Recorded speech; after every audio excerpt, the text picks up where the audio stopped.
దేవునికి సమస్త ఘనత మహిమ ప్రభావములు ఆ ప్రభుల వారికి కలుగునుగాక. మీ అందరికీ వందనాలు ప్రియులారా. చాలామంది దైవజనులు ఎంతగా సత్యము బోధించినా సంఘములో ప్రజలు రావట్లేదు. రాకపోగా ఉన్నవారు కూడా సంఘము నుంచి వెళ్ళిపోతున్నారు. నేను చేసిన తప్పేంటి? నేను సత్యమే కదా బోధిస్తున్నాను, ప్రభువారు చెప్పమన్న విషయాలే కదా నేను బోధిస్తున్నాను. ఏరి మనుషులు రావట్లేదు. మనుషులు రావాలంటే నేనేం చేయాలి? అనేక మందితో సంఘాన్ని నింపుకోవాలంటే నేనేం చేయాలి? ఈరోజు ప్రియ దేవుని పిల్లలారా, బోధకుల యొక్క బాధలు చాలా మందికి అర్థం కావట్లేదు. సమస్త రక్త సంబంధికులను, స్నేహితులను అయిన వారిని, సమస్తాన్ని వదిలిపెట్టి ప్రభు కొరకు ఒంటరిగా చేస్తున్న ఈ సువార్త పయనంలో ఎదురవుతున్న పెద్ద సమస్య ఏంటంటే, ఉన్నది ఉన్నట్టుగా వాక్యం చెప్పడం, ముక్కుసూటిగా వాక్యం చెప్పడం, మొమోటము లేకుండగా, మనుషును లక్ష్య పెట్టగా బోధిస్తున్న ఆ బోధలు అనేక మంది సేవకులకు బాధలు తెచ్చిపెడుతున్నాయి. దైవజనుడా, నువ్వు అదే బోధించు. మనుషులు రాబడ్డానికి సత్యాన్ని కాస్త ఆదమర్చేటట్టు కాకుండా, సత్యమెరిగి సంఘంలో ఎవరైతే వస్తారో వారు కొద్ది మంది అయినా దేవుని రాజ్యానికి వారసులు అవుతారు. అనేక మంది దైవజనులు ఇలాగనే బాధపడుతున్నారు. గలతీయులకు రాసిన పత్రిక 4వ అధ్యాయం 16వ వాక్యంలో మనం చదువుకున్నప్పుడు పౌలు గారు అన్న మాట, నేను మీతో నిజమాడినందున మీకు శత్రువునైతినా, నేను మీతో నిజమాడినందున నేను మీకు శత్రువునైతినా. లోకానికి నిజాలు పనికిరావు, సత్యాలు పనికిరావు. 2 రకాల బోధలు, పరిశుద్ధాత్మ దేవునితో నింపబడిన బోధలు, దురాత్మతో, అపవిత్రాత్మతో నింపబడిన అబద్ధ బోధలు, ఆత్మీయ బోధలు అనగా ఆత్మ సంబంధమైన బోధలు. రెండవది అబద్ధ బోధలు. మనుషులు ఎటువైపు వెళుతున్నారు అని ఆలోచన చేసినప్పుడు ఈ అంచె దినములలో కల్పన కథల వైపుకు వారికి ఏమాత్రం కూడా కుర్చీల మీద కాలేసుకొని విన్నా అడగకూడదు. వాళ్ళు నిద్రపోతున్నా అడగకూడదు. వాళ్ళు ఎప్పుడు వస్తున్నా వారిని అడగకూడదు. చాలామంది మాకు అనుకూలమైన బోధించాలని వారు సెలెక్ట్ చేసుకొని అటువంటి సంఘాలకు వెళ్తున్నారు. ఆత్మ సంబంధమైన సత్య బోధ దగ్గరకు రాలేకపోతున్నారు. దైవ సేవకుని యొక్క బోధలో ఉన్న బాధ ఇదే. సత్య సంబంధమైన బోధలో నొప్పి ఉంటుంది. భారముతో, బాధ్యతతో దేవుని ఆత్మ కలిగి బోధిస్తూ ఉంటారు దైవజనులు. కొరింథీయులకు రాసిన మొదటి పత్రిక 2వ అధ్యాయం 14-15 వాక్యాలు. ప్రకృతి సంబంధి అయిన మనుష్యుడు దేవుని ఆత్మ విషయములను అంగీకరింపడు, అవి అతనికి వెరితనంగా ఉన్నవి, అవి ఆత్మ అనుభవము చేతనే వివేచింపదగును గనుక అతడు వాటిని గ్రహింపజాలడు. ఆత్మ సంబంధి అయిన వాడు అన్నిటినీ వివేచించును గాని అతడు ఎవని చేతనైనను వివేచింపబడడు. ప్రియ దేవుని పిల్లరా, ఆత్మ సంబంధమైన బోధకుల దగ్గర ఆత్మీయులే స్థిరపడతారు, ఆత్మ సంబంధమైన వారే నేర్చుకుంటారు. ప్రకృతి సంబంధి అయిన మనుషులు పారిపోతారు. ఈరోజు ఈ అంచె దినాలలో మనుషులు ఏ పరిస్థితులలో గుండా వెళుచున్నారు, వారికి ఎటువంటి బోధలు కావాలి అంటే వారికి అనుకూలమైన బోధలు కావాలి, వారికి అనుకూలమైన బోధలు కావాలి. సత్యము లేని, లేఖనాల ఆధారము లేని, ఊత పదాలతో కూడిన అబద్ధ బోధలు కావాలి. ఆత్మీయ బోధలు, ఆత్మ సంబంధమైన బోధలు వారికి పనికిరావు. ఈరోజు ప్రియ దేవుని పిల్లలారా, ఎలా బతకాలి? నేను అనేక ఈఎంఐస్ కట్టాలి, కానుకలేమో సరిగా రావట్లేదు, నన్ను ఎవరు పోషిస్తారు? ఇటువంటి సందిగ్ధంలో అనేక మంది దైవజనులు, సత్యం నుండి తొలగిపోయిన వారు చాలా మంది ఉన్నారు. నేనేమంటున్నా అంటే, ఎంత కష్టం వచ్చినా, ఎంత బాధ కలిగినా దేవుడు చెప్పమన్న బోధ మనం చేయాలి. బోధలో బాధలు వస్తాయి, అందుకోసమే బోధకుల యొక్క బాధలు చాలా మందికి అర్థం కావు. పౌలు గారు కూడా ఏం చెప్పారు అంటే, కొరింథీయులకు రాసిన 2వ పత్రిక 11వ అధ్యాయంలో ఏం చెప్పారు అనేది నేను మీకు జ్ఞాపకానికి తీసుకొస్తున్నాను. నేను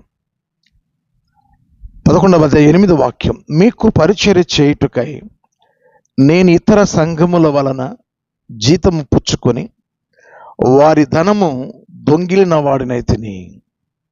అంటే నేను మీకు వాక్యం చెప్పి ఇతర సంఘాలలో నుంచి నేను జీతాన్ని తీసుకుంటున్నాను. మంద మేపువాడు ఆ మందపాలు తాగడానికి అర్హుడు, అంతే కదండి.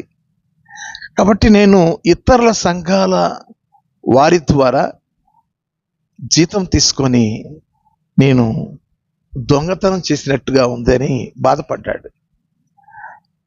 మనం ఏ సంఘములైతే మనం పరిచర్య జరిగిస్తున్నామో ఆ సంఘములో రాబడి తక్కువయ్యో, లేకపోతే మనుషులు కొద్దిగా ఉన్నారు గనక నేను బతుకుట కష్టమే, నా కుటుంబాన్ని పోషించుకోవడం కష్టమే అని తప్పక అనిపిస్తుంది. నేను చెప్తున్నాను ప్రియులారా, అది కొంతకాలమే. నేను చెన్నైలో ఓ సంస్థ ద్వారా నేను ఆ స్థలానికి వెళ్ళి చెన్నైలో తిరువత్తూరు అనే సంఘంలో 4 సంవత్సరాలు పరిచయం చేశాను. మొదటి సంవత్సరంలో నేను వెళ్ళగానే కానుకలు కొంచెంగా వచ్చుట చూచి సత్యాన్ని ఇంకా సర్వసత్యంతో చెప్పుట ప్రారంభించాను. బాగా గమనించండి, ఇల్లు బూజు పట్టింది, ఆ బూజంతా తీసేసి ఇల్లు శుభ్రంగా ఉంటే చూసేవారికి ముచ్చటగా ఉంటుంది. సంఘంలో అబద్ధమనే బూజును ముందు తొలగించాలి, ఆచారాలను తొలగించాలి, అసత్యాలను తొలగించాలి, లోక మర్యాదలను తొలగించాలి. సత్యం మీద ఆధారపడే ఆ బోధ బాధగా ఉన్నప్పటికీ 1, 2, 3 నెలలు జీవించడానికి అతి కష్టంగా ఉన్నప్పటికీ నేను మీకు ఒక వాక్యం చూపిస్తాను. సామెతల గ్రంథం 28వ అధ్యాయం 23వ వాక్యం. నరులను గద్దించువాడు తుదకు ఎక్కువ దయ పొందును, దైవజనుడు సద్ధనుడై ప్రతి లేఖనములను బోధించుటకు, దైవావేశముతో కూడిన ప్రతి లేఖనమును బోధించుటకు, గద్దించుటకు, బుద్ధి చెప్పుటకు ప్రయోజనకరమగును. గద్దించాలి. ఆ గద్దింపుకు మనుష్యులట తుదకు ఎక్కువగా దయ చూపుతారు. గద్దింపును తుదకు ప్రజలు దయ చూపుతారు. ఒక 2-3 నెలలు చాలా ఇబ్బంది పడ్డాను. కానీ అక్కడ స్టార్ట్ అయింది. నేను చెప్పుచున్న సత్యము ద్వారా కార్యాలు జరిగించటం ఆరంభమైంది. ఏమీ లేని, రాబడి లేని ఆ సంఘంలో నేను పోషించడం మాత్రమే కాక సమృద్ధిగా మిగలడానికి, సమృద్ధి కలిగి ఉండడానికి దేవుడు కృప చూపాడు. నరులను గద్దించువాడు తుదకు ఎక్కువ దయ పొందును. నిజమాడినందుకు నేను మీకు శత్రునైతినా? ప్రియ దేవుని పిల్లలు, నా ప్రియమైన బోధకులకు చెప్తున్నాను, పోషణ కోసం దేవుని యొక్క బోధను తక్కువ చేయకు. బోధలో బాధ ఉండాలి, భారంతో బోధించాలి. మనుషులు నొచ్చుకుంటారు. పేతురు గారు బోధించిన బోధకు మనుషులు నొచ్చుకున్నారు. అపోస్తల కార్యముల గ్రంథం 2వ అధ్యాయం 37వ వాక్యం. వారు ఈ మాట విని హృదయంలో నొచ్చుకొని, సహోదరులారా, మేమేమి చేతుమని పేతురును కడమ అపోస్తలులను అడగగా, పేతురు, మీరు మారుమనసు పొంది పాప క్షమాపణ నిమిత్తం ప్రతివాడు యేసుక్రీస్తు నామమున బాప్తిసం పొందుడి, అప్పుడు మీరు పరిశుద్ధాత్మ అను వరము పొందుతురు. పొడవబడిన వారై ఎప్పుడైతే సత్యం చెప్తామో, ఆత్మ సంబంధమైన బోధ పరిశుద్ధాత్మ దేవుడు మన ద్వారా బోధిస్తాడో, పాపముతో జీవించుచున్న వారిని కత్తితో పొడిచినట్టుగా ఉంటుంది. 2 అంచులు కలిగిన వాడైన ఖడ్గం దేవుని వాక్యం. ఆ ఖడ్గం చేత పొడవబడతారు. పొడవబడిన వారు వచ్చి మేమేం చేయాలని వారు అడిగినప్పుడు, మారు మనసు పొందండి, పాప క్షమాపణ నిమిత్తం బాప్తిసం తీసుకోండి అని చెప్పడం జరిగింది. మరొక వాక్యాన్ని కూడా మీకు నేను చూపిస్తాను. అపోస్తల కార్యముల గ్రంథం 5వ అధ్యాయం 33వ వాక్యం. వారు ఈ మాట విని ఆగ్రహము తెచ్చుకొని వీరిని చంప ఉద్దేశించగా, వారు ఈ మాట విని ప్రభువును గురించి అపోస్తలులైన పేతురు గారు బోధిస్తున్నప్పుడు, ఆ విన్నవారు అత్యాగ్రహం తెచ్చుకుని దగ్గర 4 నంబర్ ఉంటుంది, దాని కింద మూల భాషలో హృదయమందు నరకబడిన వారై. దేవుని వాక్యం హృదయాల్లో ఉన్న పాపాన్ని, అతిక్రమమును, అవరోధాలను నరుకుతుంది, పాపాన్ని పొడుస్తుంది. బోధకుల యొక్క బాధలు ఇవేనండి. సత్యానికి చెవిని యొక్క దురద చెవులు కలిగిన ఈ యొక్క తిరుగుబాటు చేసే ఈ అంచె దినాలలో బోధకుల యొక్క బాధలు ఎవరు చెప్పుకుంటారండి? కరెంట్ బిల్లు కట్టుకోవాలి, కుటుంబాన్ని పోషించుకోవాలి, మరి వారి వ్యక్తిగతంగా ఎన్నో ఉంటాయి. దైవ సేవకుడు సమస్తాన్ని వదిలిపెట్టేసుకొని ప్రభు సేవలో కొనసాగుతున్నప్పుడు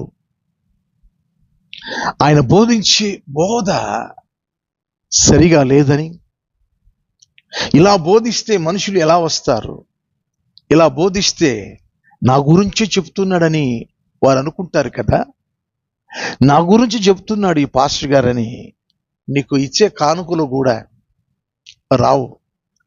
ఇప్పుడేం చేయాలి? బోధ మార్చుకోవాలన్నా? ఆత్మతో నింపబడిన బోధకుడు ఎప్పుడు కూడా బోధించే బోధన మార్చుకోలేడు. ఇంకా మీకు కొన్ని మాటలు చెప్పాలని ఆశిస్తున్నాను. గలతీయులకు రాసిన పత్రిక 1వ అధ్యాయం 10వ వాక్యం. ఇప్పుడు నేను మనుషుల దయను సంపాదించగొన చూచుచున్నానా, దేవుని దయను సంపాదించగొన చూచుచున్నానా? నేను మనుష్యులను సంతోషపెట్టగోరు చూచుచున్నానా? నేను ఎప్పటికీ మనుష్యులను సంతోషపెట్టువాడనైతే క్రీస్తు దాసులను కాకపోతును. మనుషులను సంతోషపెట్టేది కాదు ప్రభువారి బోధ. పాపిని దేవుడు ప్రేమిస్తాడు, కానీ పాపి లోపల ఉన్న పాపాన్ని ఖండిస్తాడు, బుద్ధి చెప్తాడు, శిక్షిస్తాడు. ఈరోజు ఈ మాటలు వింటున్న నా ప్రియమైన దేవుని పిల్లలైన వారులారా, మీ పాదిరి గారు చాలా కఠినంగా బోధిస్తున్నాడా? 100% అతడు దేవుని సేవకుడే. మీ పాస్టర్ గారు చాలా గద్దింపులతో, హెచ్చరికలతో ఉన్నది ఉన్నట్టుగా బోధిస్తున్నాడా? 100% మీ కాపరి దైవజనుడు లోపట ప్రేమించటం కంటే బహిరంగంగా గద్దించటం మేలు. గద్దింపును అసహించుకున్నవాడు పశుప్రాయుడు. ఈరోజు ఎటుపోతుంది లోకం? ఈ యొక్క ఆత్మ సంబంధమైన బోధించే బోధకుల యొక్క బోధలు వారికి బాధలు తెచ్చిపెట్టినా 100% వారు పరిశుద్ధాత్మ దేవుని ద్వారా బోధిస్తున్నారు. మత్తయి సువార్త 10వ అధ్యాయంలో 20వ వాక్యంలో మీరు నిలబడండి, బోధించువారు మీరు కాదు. శిష్యులతో చెప్తున్నాడు ప్రభుల వారు, నిలబడమే మీ వంతు. తండ్రి ఆత్మ మీలో ఉండి మాట్లాడును. ఆత్మ సంబంధమైన బోధలు ఎవరైతే వింటారో, సరిదిద్దుకుంటారో, ప్రేమిస్తారో వారి ఆత్మీయ జీవితాలు ఎంతో ఆశీర్వాదకరంగా ఉంటుంది. కాబట్టి నేను మనుషులను సంతోషపెట్టేవాడునైతే క్రీస్తుకు దాసుడును కాకపోతును. ఎవరు పిలిస్తే దైవ సేవకులు మీ మధ్యకు వచ్చి సేవ చేస్తున్నారు? సాక్షాత్తు దేవుని పిలుపును వారు పొందుకొని దేవుని మీద ఆధారపడి వారు సేవ చేస్తున్నారు. ఇంకో మాట చెప్పమంటారా? సామెతల గ్రంథం 12వ అధ్యాయం 22వ వాక్యం. సత్యవర్తనులు దేవునికి ఇష్టలు. ఎవరైతే పరిశుద్ధాత్మ ద్వారా సత్యముడి సర్వసత్యములోనికి మిమ్మలను ఆత్మ సంబంధమైన బోధల చేత బోధిస్తున్నప్పుడు మీకు నొప్పిగా ఉండొచ్చు, బాధగా ఉండొచ్చు. పొడవబడిన వారై నరకబడిన వారై ఉన్న ఆ వాక్యాల ప్రకారంగా మీకు బాధ అనిపించవచ్చు. ఇప్పుడు మన దగ్గర ఉన్న ఒక కుర్చీ తీసుకోండి, లేకపోతే ఏదైనా ఓ చెట్టు ద్వారా వచ్చిన ఆ చెక్కతో తయారు చేయబడిన కుర్చీ, ద్వారబంధం, కిటికీలు అలాగా చెట్టులోంచి రావు. అవి రంపము చేత కోయబడతాయి, రంపాల చేత కోయబడతాయి, మేకుల చేత బిగించబడతాయి. వాటి లోపల మేకులున్నాయి. ఆ వస్తువు తయారవడానికి అది కోయబడింది. ఎవరైతే వాక్యము చేత కోయబడతారో, పొడవబడతారో, వారు చక్కని ఒక వస్తువు తయారైనట్టుగా తయారవుతారు. మీకు ప్రసంగి గ్రంథంలో ఒక చక్కని మాట నేను మీకు చూపిస్తాను ప్రియులారా. దైవ సందేశం ఎప్పుడు ఎలా ఉండాలి అనేది మీకు నేను చెప్తున్నాను. చూడండి, ఆ మాటలు ఎలా ఉండాలి అనేది మీకు నేను చూపిస్తున్నాను ప్రియులారా. ప్రసంగి గ్రంథం 12వ అధ్యాయం 11వ వాక్యం, జ్ఞానులు చెప్పు మాటలు ములుకోలల వలెను చక్కగా కూర్చబడి బెగగొట్టబడిన మేకుల వలెను ఉన్నవి. అవి ఒక్క కాపరి వలన అంగీకరింపబడినట్టున్నవి. మేకుల వలన బిగగొట్టబడిన చక్కగా, ఇప్పుడు చెప్పాను కదా, మేకుల చేత బిగగొట్టబడిన ఒక వస్తువు మన కళ్ళ ఎదుటున్నప్పుడు అది కోయబడిన వస్తువు, అది ఒక కాపరి చేత అది అంగీకరింపబడినవి. ఏ బోధనలో మనం ఇమిడుతున్నాం? మీ బోధకుడు సత్య బోధకుడు అయి ఉంటే మిమ్మలను ఒక ఒనేసిము పౌలు గారి యొక్క బోధనను బట్టి ఫిలోమోనుతో చెప్తాడు, ఒకప్పుడు అతడు నిష్ప్రయోజకుడే, కానీ ఇప్పుడు నాకును నీకును ప్రయోజనకారుడే. ఒకప్పుడు నిష్ప్రయోజకుడు, సత్యములో లేని దినాలలో అతడు నిష్ప్రయోజకుడిగా ఉన్నవాడు, కానీ ఇప్పుడు నేను చెప్పిన బోధల ప్రకారంగా అతడు ప్రయోజనకారిగా మారాడు. నా ప్రియమైన దేవుని పిల్లలారా, ఇంక కొన్ని మాటలతో మిమ్మల్ని ఆత్మీయతలో నడిపించాలని ఆశిస్తూ ఉన్నాను. తిమోతికి రాసిన 2వ పత్రిక 1వ అధ్యాయం 15వ వాక్యంలో, ఆసియాలోని వారందరూ నన్ను విడిచిపోయిరను సంగతి నీవెరుగుతూ, వారిలో పొగెళ్ళు ఎర్మోగేనే అనువారున్నారు. అంటే వాళ్ళు ప్రాముఖ్యమైన వారు. ఆసియాలోని వారందరూ నన్ను విడిచిపోయారు. ఎందుకు విడిచిపోతున్నారు? పౌలు గారిని ఎందుకు విడిచిపోయారు? ఆయన దేవుణ్ణి సంతోషపెట్టే బోధలు చేశాడు. మనుషులకు అనుకూలమైన బోధ ఆయన చేయలేదు, దేవునికి అనుకూలమైన బోధ ఆయన చేశాడు. చాలామంది సత్య బోధ ఎప్పుడైతే బోధకుడు చేస్తాడో ఆత్మ ద్వారా, ఈ యొక్క నామినల్ క్రిస్టియన్ కాసేపు భక్తిలో ఉంటారు, కాసేపు లోకంలో కలిసిపోతారు. లోకంలో ఎన్ని ఆచారాలు ఉన్నాయో, ఎన్ని పనికి మాలిన అలవాట్లు ఉన్నాయో, ఎన్ని పనికి మాలిన పాపాలు ఉన్నాయో వాటన్నిటిలో ఉంటారు. వారికంటూ ఓ ప్రత్యేకమైన జీవితాన్ని జీవించలేరు. అయితే పౌలు గారి బోధ వారు విన్న తర్వాత అందరూ ఆసియాలో నన్ను విడిచిపోయారు, నేను ఒంటరిగా నిలబడిపోయాను. దైవజనుడా, నీ పరిస్థితి కూడా అలాగే ఉందా? దిగులు చెందకు, దిగులు చెందకు. తిమోతికి రాసిన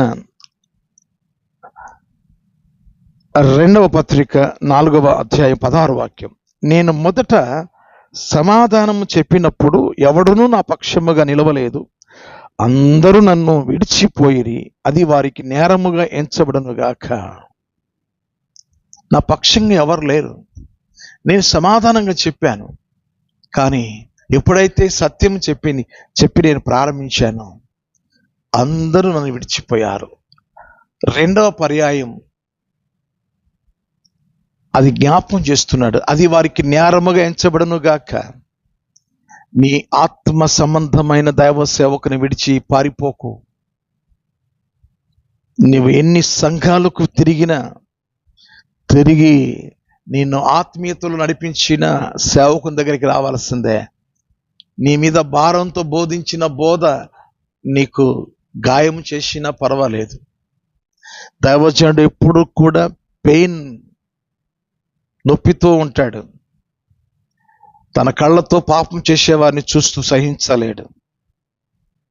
అటు ఇటుగా జీవించు వారిని చూస్తూ సహించలేడు.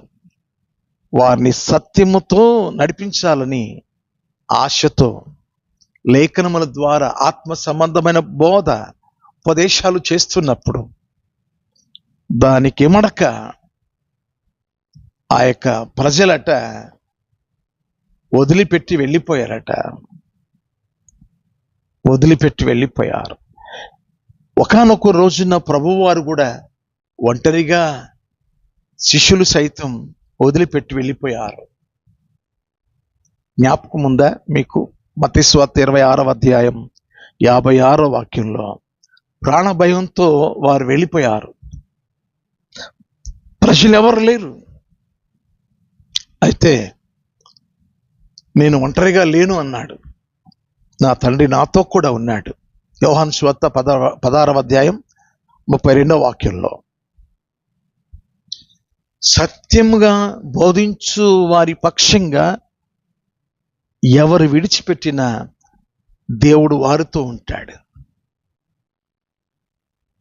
అందరూ అన్నదమ్ములు అమ్మేశారు. అన్నదమ్ములు అందరూ కలిసి యోసేపును అమ్మేశారు. అమ్మేసిన తర్వాత ఒంటరివాడైపోయాడు. యోసేపు ఒంటరివాడైపోయాడు. కారణం ఏంటంటే ఆ అన్నయ్యలు చేసిన చెడుతనాన్ని గురించి తండ్రికి సమాచారం తెచ్చేవాడు. అది మనము ఆదికాండం 37వ అధ్యాయం 2వ వాక్యంలో మనం చూస్తే వారు ఆ అన్నదమ్ములు 10 మంది అసూయపడ్డారు. మరి పగబట్టారు, మరింతగా పగబట్టారు, అసూయపడ్డారు, అమ్మేశారు. అయితే 39వ అధ్యాయం ఆదికాండంలో నేను మీకు 4 వాక్యాలు 4 చోట్ల ఆదికాండం 39వ అధ్యాయం 2వ వాక్యంలో యెహోవా యోసేపునకు తోడై ఉండెను. వారి చెడుతనాన్ని గురించి మాట్లాడినప్పుడు పగబట్టారు, మరింత పగబట్టారు, ఆశ్రయించుకున్నారు, అమ్మేశారు. చెడుతనాన్ని గురించి బోధించిన మనుష్యులు మనల్ని చెడుగా మాట్లాడచ్చు, విసర్జించవచ్చు, సహాయాలు సహకారాలు ఆగిపోవచ్చు. కానీ అటువంటి వారికే యెహోవా తోడై ఉంటాడు. 3వ వాక్యం కూడా చూడండి, యెహోవా అతనికి తోడై ఉండెను. అది పోతిఫర్ చూశాడు, యజమానుడు తెలుసుకున్నాడు, యెహోవా అతనికి తోడై ఉన్నాడు. అందరూ వదిలిపెట్టేశారండి, ఏకాకి అయిపోయాడు. దేవుని మీద ఆధారపడి యోసేపు జీవించిన జీవితానికి యెహోవా అతనికి తోడై ఉన్నాడు. అక్కడికి 2 పర్యాయాలు అయిపోయింది. ఇప్పుడు అదే అధ్యాయం ఆదికాండం 39వ అధ్యాయంలో ఆయన్ని చెరసాల పాలు చేశారు. అంటే ఆ పోతిఫర్ భార్య తనతో శయనించమని చెప్పినప్పుడు ఇంత నీచమైన కార్యం చేసి నేను యెహోవాకు విరోధంగా నేను ఆ పని చేయలేను అన్నప్పుడు చెరసాల్లో పెట్టినప్పుడు ఆదికాండ 39వ అధ్యాయం 21వ వాక్యంలో, అయితే యెహోవా యోసేపునకు తోడై ఉండి, చెరసాల్లో కూడా యెహోవా యోసేపునకు తోడై ఉన్నాడు. ఆ తర్వాత 23వ వాక్యం, అదే అధ్యాయం 39వ అధ్యాయం ఆదికాండంలో చివరి వాక్యం, యెహోవా అతనికి తోడై ఉండెను. మీకు 4 పర్యాయాలు యెహోవా అతనికి తోడై ఉండెను. ఎవరికి తోడై ఉంటాడు? సామెతల గ్రంథం 3వ అధ్యాయం 32వ వాక్యంలో, ఆయన యథార్థవంతులకు తోడుగా ఉండును. యథార్థవంతుడు యథార్థత మీదనే ఆధారపడి బతుకుతాడు. ఈరోజు సంఘములో దైవజనుడు యథార్థంగా సత్యాన్ని సత్యంగా బోధించినప్పుడు మనుషులు ఇష్టపడక ఒకవేళ దూరమైపోయిన, సంఘములోంచి వెళ్ళిపోయిన, దేవుడు పోషించుకోవడానికి సామర్థ్యత కలిగిన వాడు. యథార్థవంతులకు ఆయన తోడుగా ఉండి పోషించుకుంటాడు, ఘనతకెక్కిస్తాడు. ఎవరు నన్ను గణపరచునో నేను వానిని గణపరుస్తానని ప్రభువు సెలవిచ్చారు. ఈరోజు ప్రియ దేవుని పిల్లలారా, ఒకవేళ సత్యం చెప్పువారు ఒంటరి అయినా దేవుడు అటువంటి వారికి జతగా ఉండి వారిని గణపరుస్తాడు. ఇక అబద్ధ బోధకుల సంగతి ఎక్కువ చెప్పాల్సిన అవసరమే లేదు. ఎందుకంటే వారిలో ఉన్నది దురాత్మ, అపవిత్రాత్మ. వారు చెప్పేదంతా కూడా అబద్ధమే. సాతాను సంబంధమైన దయ్యముల బోధను వారు బోధిస్తూ ఉంటారు. అబద్ధ బోధకులందరూ కూడా ఒక దినాన నిత్య అగ్నిలోకి వాళ్ళు వెళ్ళిపోతారు. కానీ బోధకుల యొక్క బాధల్లో కొన్నింటిని మీకు నేను సెలవిచ్చాను ప్రియులారా. మీ దైవజనుడు ఆత్మీయంగా ఆత్మ ద్వారా మీకు బోధించిన బోధలు నొప్పి కలిగించవచ్చు, బాధ కలిగించవచ్చు. మీకు ఒకవేళ మనస్సు కష్టం అనిపించవచ్చు, నా గురించి చెబుతున్నాడని మీరు అనుకోవచ్చు. కానీ ఆయన నిజముగా 100కి 100 పాళ్ళు దేవుని చేత అభిషేకించబడిన దైవజనుడే. నిజమైన దైవజనుడే కనుక, అతడు నిజమైన దైవజనుడే కనుక సత్యమే బోధిస్తాడు, ఆత్మీయతని బోధిస్తాడు, సత్యముండి సర్వసత్యములో నడిపిస్తాడు. మనుషులు ఒకవేళ ఒంటరి పాలు చేసిన అతనికి కొదిమేమి ఉండదు ప్రియులారా, కొదిమేమి ఉండదు. 84వ కీర్తన 11వ వాక్యంలో, యథార్థవంతులకు ఏ కొదువ ఉండదు అని ఉంది ప్రియులారా. సత్యం చెప్పే వారికి ఏ కొదువ ఉండదు. ఒకవేళ నువ్వు ఇచ్చే దశమ భాగాలు నువ్వు మానుకున్నంత మాత్రాన, నువ్వు ఇచ్చే ధనమును ఇవ్వనంత మాత్రాన దైవ సేవకునికి ఏమీ నష్టం ఉండదు. ఏదో ఒక రూపంగా దేవుడు పోషించుకుంటాడు. కానీ నీకు బోధించే ఆ బోధకుడు, ఆ బోధ ఎటువంటిది అనేది మనకు కావాలి. నాకు నచ్చినట్టు బోధించాలి అంటే ఇక్కడ ఉండరు వాళ్ళు. మీకు నచ్చిన బోధకులు మీరు పోగేసుకుంటే ఉంటారు. మనకు నచ్చినట్టు బోధ కాదు కావాల్సింది, దేవునికి ఇష్టమైన బోధ దైవజనుడు బోధిస్తున్నాడా లేదా? యెహెజ్కేలు గ్రంథంలో మీకు 2వ అధ్యాయం 5, 6, 7 వాక్యాలు నేను చదివి వినిపిస్తున్నాను. నరపుత్రుడా, నీవు బ్రహ్మదండి చెట్లలోను ముళ్ళ తుప్పలలోను తిరుగుచున్నావు, తేళ్ల మధ్యను నివసించుచున్నావు. అయినను ఆ జనులకు భయపడకము, వారి మాటలకు భయపడకము, వారు తిరుగుబాటు చేయవారు.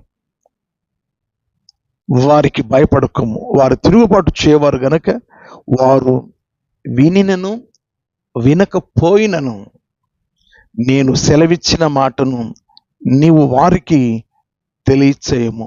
ఇదే అండి ముగింపులో ఈ పరమార్థం. మనుషులు బ్రహ్మదండి చెట్ల వలె ఉంటారు.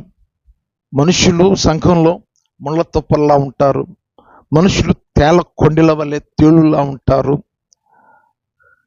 అయితే వారు వినినా వినకపోయినా ఆ తిరుగుబాటు చేసే ఆ ప్రజలు, ముళ్ళ వంటి జీవితాల్లో జీవిస్తున్న ఆ ప్రజలు, హానికరుల మధ్య, గాయపరచు ఆ ప్రజల మధ్య నేను చెప్పింది నువ్వు బోధించు, వారి విన్నా వినకపోయినా నేను చెప్పినది నువ్వు బోధించు అని దేవాతి దేవుడు చెప్పిన బోధ అండి అది. నువ్వు అపార్థం చేసుకుంటే ఎలాగా? ఇతనికి నేనే కానుక ఇవ్వనని ఇవ్వనంత మాత్రమున ఆయనకేమి తక్కువ కాదు. దేవుడే పరలోక మన్నాను కురిపిస్తాడు. ఈరోజు ఈ మాటల ముగింపులో నా మాట నీవు విన్నా వినకపోయినా వారికి బోధించు. అదండి బోధకుల యొక్క బాధ. వారి బాధలు ఏంటి? దేవుని మాట ఉన్నది ఉన్నట్టుగా బోధించాలి. మీ దైవజనుడు అలా బోధిస్తున్నాడా? ఈ రోజు నుంచి అతన్ని ప్రేమించండి. అతని దగ్గర మీరు గలతీయులకు రాసిన పత్రికలో 6వ అధ్యాయంలో 6వ వాక్యంలో ఉపదేశం పొందువాడు ఉపదేశించువానికి మంచి పదార్థాల్లో భాగము ఆయనకి ఇవ్వాలి. మనుషుడు ఏమి విత్తునో అదే పంట కోస్తాడు. కాబట్టి నువ్వు ఫలించాలి అంటే అటువంటి బోధలో నువ్వు ఎదగాలి. ఆత్మ సంబంధమైన బోధలో ఎదగాలి. అప్పుడే నువ్వు ఆత్మీయుడుగా తీర్చబడతావు. May God bless you. దేవుడు మెండారుగా మిమ్మల్ని దీవించును గాక.